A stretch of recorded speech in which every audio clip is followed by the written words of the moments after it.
Hello again, all you truth-seeking nurses out there. You know them, you love them. On the menu today at The Honest Nurse is Patient Satisfaction Survey. These surveys have always been a pet peeve of mine, so I decided to delve into the topic a little bit and investigate how this monster came into being.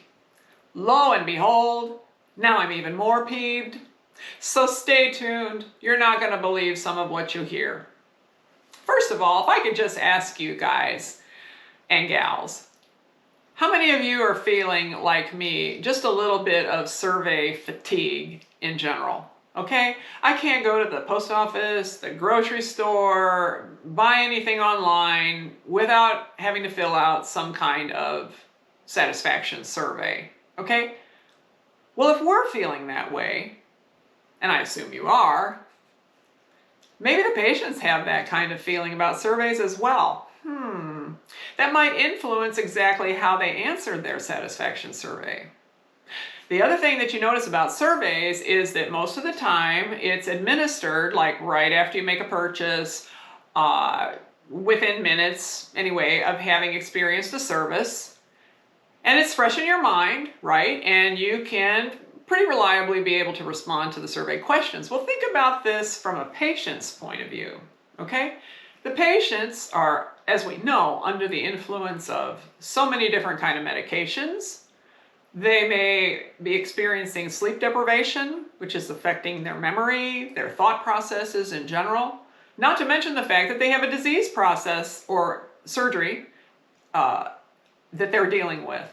So there's all kinds of different things that affect a patient's ability to remember and ability to interpret the realities of what's going on. And they're expected to answer these kind of questions after they've left the hospital. So think about the factor of time that's passed and how that also influences what their memory of the experience was. Simply put, these kind of surveys attempt to translate what a patient thinks or feels into hard data that can hopefully lead to an action plan to correct the problem. Okay, that's reasonable enough. So do they work? Well, let's start at the very beginning. A very good place to start. That's borrowed from Sound of Music. Thank you very much. The term managed care in healthcare became all the rage in the 1990s. This was the beginning of the time when hospitals began contracting with doctors and insurance companies to control healthcare costs. This model of cost containment was borrowed from the manufacturing world. And it was about this time that we began to see CEOs from the business world moving into hospital CEO positions. And with these new CEOs came their methods of doing business. Because we all know now, healthcare is a business. So let's say you are the CEO of a car company. How do you measure if a customer is pleased with the product that you manufactured? Well, let's say you buy a new car. A few days after you purchase the car, you get a survey. The survey focuses on the product, which is the car. What do you like about the car? What do you not like about the car? Is there a noise in the engine? Bring it in, we can adjust that. If there's a problem with the brakes, we can fix that too. Don't like the color of it? Well, we can make an exchange. All of those factors are pretty straightforward and easily measurable to correct. But can we reliably, and that's the key, can we reliably use the same type of survey tool on a patient hospital stay? Here's the answer: no. Producing widgets on the assembly line is not the same as performing trained professional care for a patient with a dynamic illness that is constantly changing. For as long as patient satisfaction surveys have been around, doubts about what they really capture persist in the literature. And not everyone agrees on how or what to measure. Well, here's the reason why.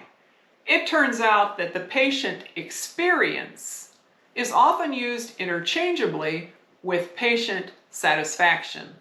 Let that sink in. They are not the same animal. And now you add patient expectations into the mix, and it becomes just a fuzzy picture. We all know that patient expectations of what should and shouldn't happen to them during their hospital stay is largely formed in their minds before they ever arrive at the hospital. Ideas that are formed in their heads by previous exposures to healthcare settings, of their own experience, or that of a family member, perhaps something really tragic happened to them before in a hospital, they just don't even want to walk into a hospital anymore. Maybe they just had a bad night, they didn't sleep well, maybe they got a bad headache, whatever. Their experience, their expectations are set before they ever walk through the door. We also know that the hospital clientele, like so many other customers in the world today, have entitlement personalities. And I know y'all are picking up what I'm putting down when I talk about entitlement personalities.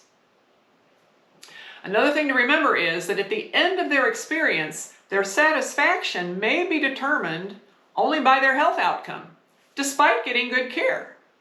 Okay, here's an example of this. You all have seen this. You have a patient that's got chronic COPD. They come into the hospital through the ER, perhaps with respiratory distress. They go to the unit. They get tuned up. Their COPD gets a little better, enough so that they can go home. Okay, their COPD is not cured. They got very good care, but you still go home with COPD. So, are you satisfied with that? Usually not. Here's a study that questioned whether healthcare providers should be held accountable for a patient's experience. And this is what the researchers found. First of all, and we all know this to be true, patients do not have experience evaluating care quality.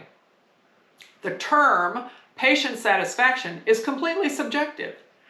Patient satisfaction scores are beyond a provider's control. For example, a friend of mine recently took a call from a patient who complained that the chairs in the waiting room were not comfortable. Well, my friend doesn't have any control over what kind of chairs they put in the waiting room. Is that really a valid criticism that affected your patient satisfaction? I don't think so. Emphasis on improving the patient experience may even focus providers on giving the patients what they want and not what they need. This is very important. We as providers then are faced with the potential choice of giving the patient a good experience or giving them good quality clinical care.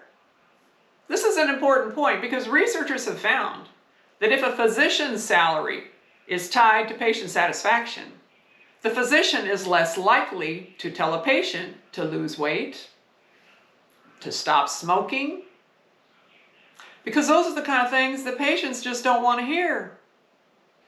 Likewise, these type of physicians are likely to buckle when a patient wants a treatment that's unnecessary or dangerous.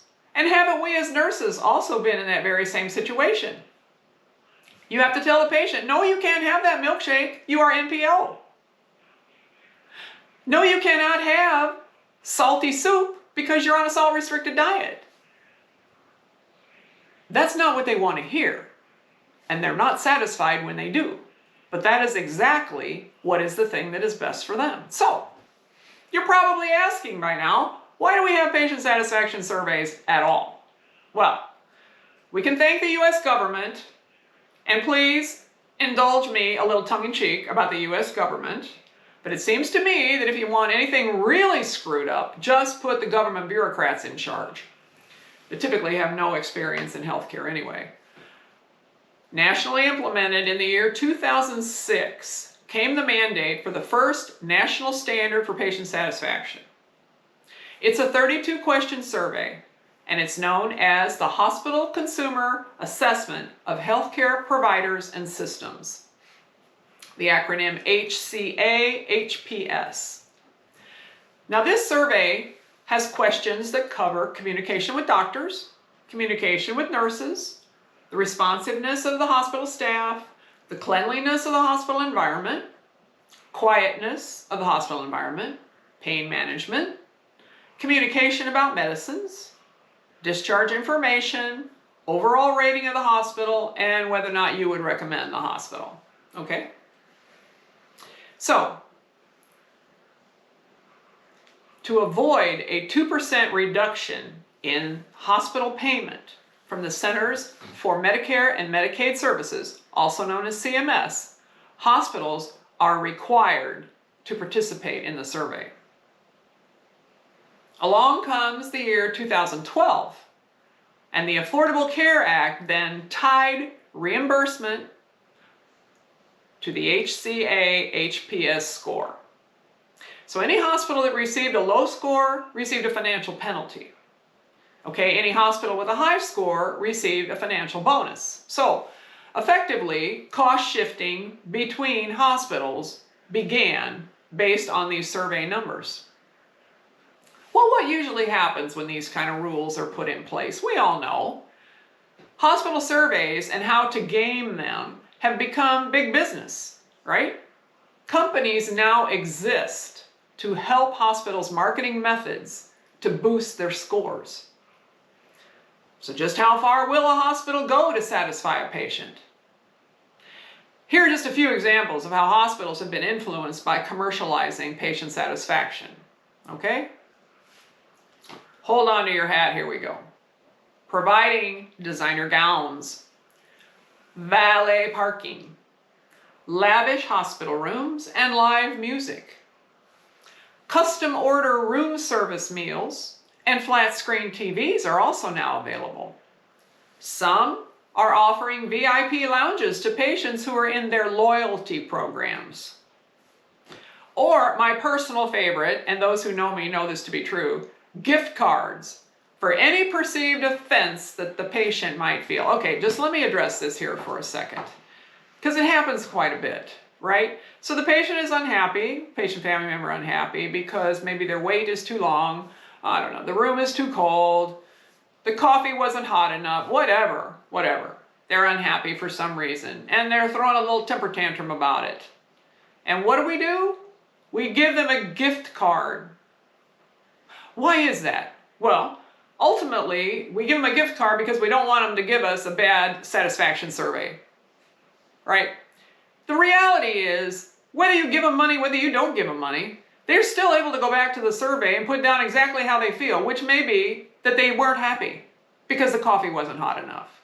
Okay? So what you've effectively done is you have a child acting like a child, stomping their feet, throwing a temper tantrum because they're not getting what they want. And you reward them with a gift card. Now, is that really the way to handle it? I don't think so. Now, you can certainly try to make their experience better. You know, you can make the coffee hot. You can try to explain to them why it is that it's been a delay in their treatment. You can warm up the room, bring them a blanket, whatever. You can do all those kind of things, but do you reward them with money with the anticipation that they are then going to somehow forgive you and give you a good satisfaction survey? Well, that's the risk you take. I personally don't think they work at all. Is it any wonder that patients would treat nurses as their personal maids and butlers rather than the trained healthcare professionals we are when we look at the hospital expenditures on these kind of items? But perhaps the most troubling practice I've found involves scripting nurses' interactions with patients. Some administrators are actually ordering nurses to say particular phrases and gush all over themselves about the hospital and their fellow nurses. In fact, an entire industry has sprouted up, encouraging hospitals to waste precious dollars on expensive consultants who claim to provide scripts or other resources that will boost the hospital's scores. Some institutions have even hired actors to rehearse scripts with nurses. I am not kidding, you can't make this up. Nurses are being coached by consultants to verbally inform patients, I am closing the door and turning out the lights to keep the hospital quiet at night. Now, they're being told that to rehearse and say to the patient so that when the patient fills out the patient satisfaction survey that talks about quietness, that they'll remember, oh yeah, the nurse told me that she was going to turn out the lights and keep the hospital quiet at night. So yeah, I'm going to give her a point for that. Does any of this remind you all of the concept of teaching to the test? Okay, we all know that when the metrics of a certain course are put out for you to learn, the teacher will then say to the students, okay, this is what you need to know on the test. This is what I'm going to tell you. This is the answer. Okay? Teach to the test. We all know it. If there is a financial carrot and stick game being played, okay, the staff can and will be taught what to say in order to get a high score. Okay? An example of this in anesthesia practice was that we were told a number of years ago that unless the patient's temperature was at least 97.6 upon arrival to the PACU, CMS would not reimburse us for the case. Well, guess what happened?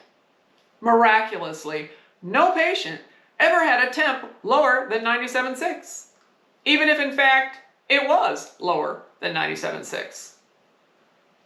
Talk about gaming the system. This is what we had to do to get paid. But the most striking example I have found of a hospital's caving to the patient experience was at the University of Toledo Medical Center. The center launched an entire program based on patient satisfaction surveys, which mandated satisfaction coursework for every student and employee. Okay? They instituted what was called a service excellence officer, who was quoted to say, I am really focused on creating a church-like environment here at the University of Toledo Medical Center. We want a total cultural transformation. I want patients to have the Disney-like experience or the Ritz-Carlton experience. Well, if administrators ever bothered to ask a nurse about patient satisfaction, what do you think they'd say? I can tell you. Why in the world are we letting the tail wag the dog? We are the professional care experts. The patient is not always right. They simply do not have the knowledge and training. Comfort is not always the same thing as healthcare. An emphasis on patient satisfaction does not necessarily make for better care. Many patients have completely unrealistic expectations for their care and their outcomes. For example, like a patient in Oregon who believed he was being mistreated because he didn't get enough pastrami on his sandwich after his recent quadruple bypass surgery. I cannot make this stuff up. Some final thoughts from the honest nurse. National studies have found the link between patient satisfaction and actual health outcomes is weak at best. Yet, nurses find themselves in conflict every day over responding to what the patient wants rather than what's best for the patient from a care standpoint. Well, if we can't trust the survey, then why do we use it? And is this the best we can do in order to figure out patient satisfaction? Patients and their loved ones look to the nurse to deliver high-quality care that's often life-changing, if not life-saving. Annual surveys consistently demonstrate that nurses are highly trusted by the public. We are the largest portion of the healthcare workforce, and our contributions to patient care is by and large beyond measure. But just think, what if Medicare also utilized a similar survey to measure whether hospital employers are creating a healthy, sane, safe experience for nurses and other staff? What a concept, right? I wish I had had that idea myself. In fact, I picked it up from a nursing blog, and I do not know who the author was, but I wish I could give her some credit, he or she. I wish I'd come up with it myself. But the point is, if hospital reimbursements were tied to the nurse's level of satisfaction, how much more attention would they pay to their nurse's well-being and contentment in the workplace? It could go a long way toward avoiding a nursing shortage. my thoughts today. Thanks for listening. Remember, if you don't stand for something, you'll fall for anything.